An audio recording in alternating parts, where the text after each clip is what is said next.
Guys, menurut kamu mana nih yang lebih menguntungkan? Nabung 100 juta di deposito atau emas 100 gram? Atau sama-sama untung? Yuk kita bahas faktanya.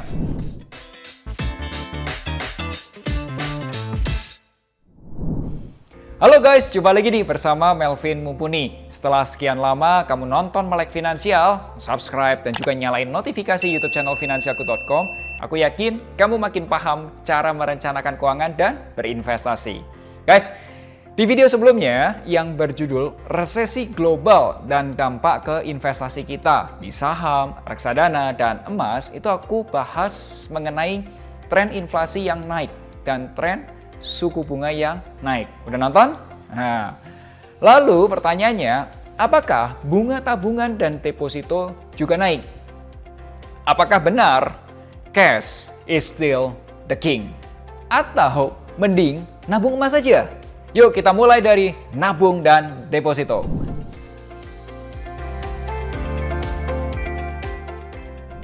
Teman-teman sobat finansialku yang sudah subscribe dari sejak video awal finansialku.com, pasti kamu tahu lah ya kalau aku menyarankan tabungan, deposito, emas, dan reksadana pasar uang itu untuk dana darurat.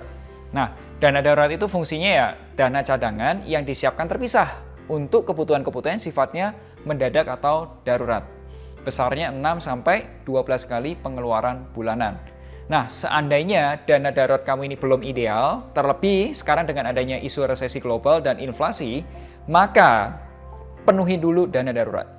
Kamu bisa baca penjelasan mengenai dana darurat di ebook Dana Darurat. Silakan download aja, itu gratis ya. Atau buat kamu premium member aplikasi finansialku bisa langsung akses video online course-nya.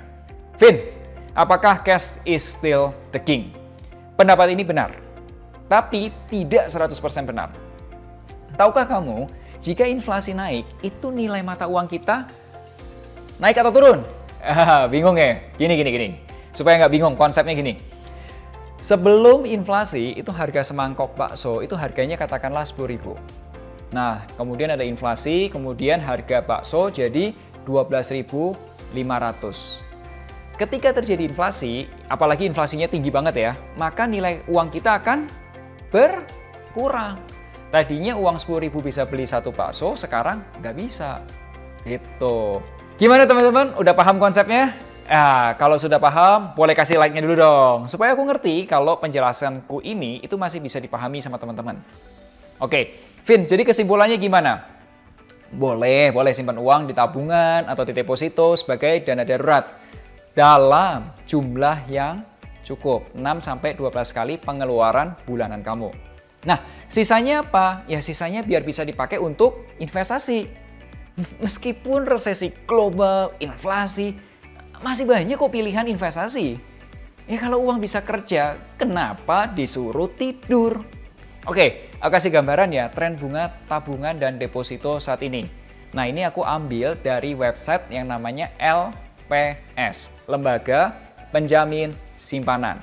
Teman-teman, kamu coba cek, suku bunga yang dijamin LPS itu adalah 3,75% untuk bank umum. Bank umum itu kayak BRI, BCA, Mandiri, BNI, itu yang dijamin LPS 3,75. Dan 6,25% untuk Bank BPR, Bank Perkreditan Rakyat. Oh ya guys, Bank Perkreditan Rakyat itu berbeda nih dengan bank umum. Bank Perkreditan Rakyat itu kegiatannya konvensional dan tidak ada tuh namanya jasa dalam lalu lintas pembayaran. Jadi kegiatan perbankannya itu lebih sempit dibandingkan bank umum. Bank BPR ini itu tetap aman karena penjaminannya dari lembaga penjamin simpanan dan juga sudah terdaftar dan diawasi oleh Otoritas Jasa Keuangan atau OJK. Dan sekarang ini kalau kita mau nabung di Bank BPR itu sudah ada aplikasi marketplace pertama khusus produk deposito Bank BPR. Namanya Deposito BPR by Komunal. Jadi nabung di Bank BPR jadi lebih praktis, lebih untung dan juga lebih aman. Kenapa lebih praktis? Nih, lebih praktis soalnya pertama, kita kalau mau buka deposito itu bisa mulai dari 300.000 aja. Kedua, tenornya atau jatuh temponya itu fleksibel, bisa mulai dari 1 bulan. Ketiga, kita itu cukup satu kali daftar di aplikasi ya untuk bisa langsung pendanaan dari ratusan bank PPR yang sudah terseleksi di seluruh Indonesia. Dan yang keempat, tersedia produk e-deposito. Nih teman-teman coba cek ya. E-deposito ini itu sepenuhnya dilakukan secara online dan beneran praktis. Orang yang deposito atau deposan itu akan mendapatkan Avis Deposito. Apa itu Avis Deposito? Avis Deposito itu adalah bukti penempatan deposito secara digital, ya. Dan kelima, tersedia fitur auto rollover atau ARO, yaitu fitur perpanjangan otomatis produk deposito kita. Di mana sistem ini akan membantu kita secara otomatis memperpanjang pokok deposito saja, sesuai dengan tenornya atau jatuh tempo yang telah ditentukan pada awal penempatan deposito. Dan yang keenam, kemudahan untuk antar jemput biliet dan bebas biaya kirim. Jadi kita sebagai deposan itu nggak perlu tuh repot-repot dengan urusan kirim-kirim biliet. Ya karena semua proses pengiriman itu sudah dikerjakan oleh tim deposito PPR by Komunal. Dan tanpa dikenakan biaya apapun. Yang kedua, kenapa lebih untung? Nah, lebih untung karena pertama, bunga yang lebih tinggi daripada bunga deposito bank umum. Atau bahkan lebih tinggi jika dibandingkan dengan bunga tabungan bank umum. Kedua, bunganya tinggi, hingga 6,25% per tahunnya. Nah, ketiga, penawaran promo dan bonus cashback. Keempat, ada bonus reward dengan program referralmu. Satu lagi nih, lebih aman. Kenapa? Karena seluruh simpanan deposito ini sudah dijamin oleh Lembaga Penjamin Simpanan atau LPS. Hingga 2 miliar rupiah per akun nasabah. Dan deposito PPR by Komunal telah tercatat dan diawasi oleh Otoritas Jasa Keuangan. Buat kamu teman-teman yang mau nabung di deposito, saatnya deposito PPR di Deposito PPR by Komunal. Jadi langsung aja download di aplikasi Google Play Store atau juga di App Store. Oke, kita lanjut lihat datanya lagi. Menurut data dari Pusat Data Kontan, suku bunga deposito LHBU atau Laporan Harian Bank Umum per 6 Oktober 2022 adalah seperti ini. Nah, supaya kamu nggak pusing lihatnya, aku coba kategorikan jadi 4 bank terbesar di Indonesia. Nih, suku bunganya. Kamu lihat ya. Ini aku urutkan berdasarkan abjad ya teman-teman ya. Oke. Nah, kemudian kita coba lihat bank umum lainnya ya yang sering kamu dengar lah. Nih contohnya.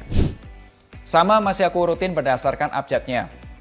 Terakhir, bank digital. Nah, ini data ini aku kumpulkan dari website masing-masing bank. Ya, coba kamu lihat deh. Lumayan ya, cukup gede ya.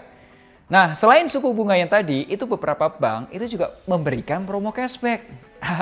Aku akui ya, memang penawarannya menarik banget. Apalagi kalau ini untuk dana darurat ya. Nah, bagaimana nih kalau kita bandingkan dengan menabung emas?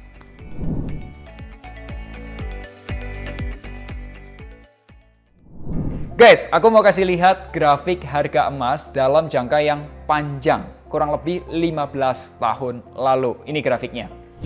Kalau kamu perhatikan, dari tahun 2008, harga emas itu sekitar 200 ribuan, betul? Nah, dan sampai sekarang itu harganya mengalami kenaikan sampai di harga 800 ribuan. Artinya, udah naik 4 kali lipat dalam waktu 15 tahun terakhir. Oke, benar ya?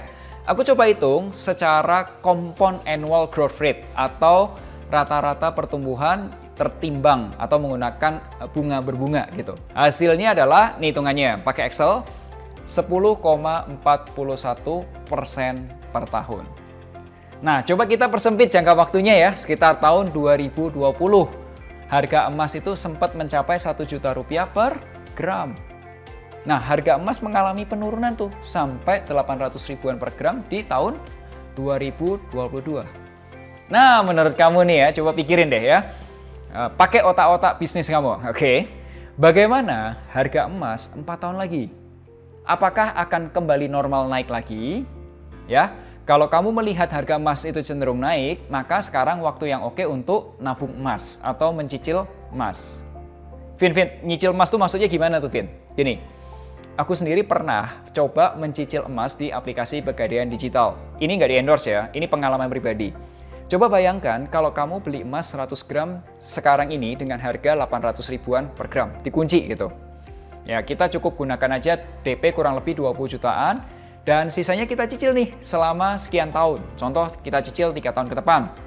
Nah, menurut kamu, apakah 3 tahun lagi itu harga emas akan lebih tinggi dari 800 ribu per gram? Atau lebih rendah? Atau tetap flat?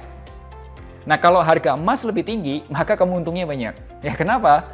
Ya, karena kamu mencicil emas ya yang harganya 800 ribuan per gram, padahal harga aslinya nanti sudah 1 juta rupiah per gram. Ya, begitu pula sebaliknya. Jika ternyata harga emas itu tetap atau turun, ya kamu nggak untung, ya kan? Menarik kan? Oke, silakan share info ini ke teman-teman kamu yang hobinya nabung emas. Jadi teman-teman, itu tadi bahasan dari aku. Nah, kalau menurut kamu, apakah kamu lebih suka menabung di tabungan atau beli emas? Apa alasannya?